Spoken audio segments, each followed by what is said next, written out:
सबसे कम अगर जो किसी से सलाह लिया जाता है तो वो आपके माँ बाप।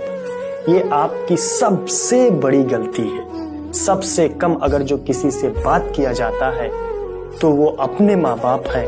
ये आपकी सबसे बड़ी गलती है। इसी के अपोजिट ले लिया जाए, अगर जो सबसे ज्यादा केयर करने वाला कोई है तो वो अपने माँ बाप है कि मेरा बच्चा कहाँ है, किस हाल में है, जहां भी रहे वो हमेशा खुश रहे, किसी तरह से उसे कोई तकलीफ ना हो, कोई परेशानी ना हो।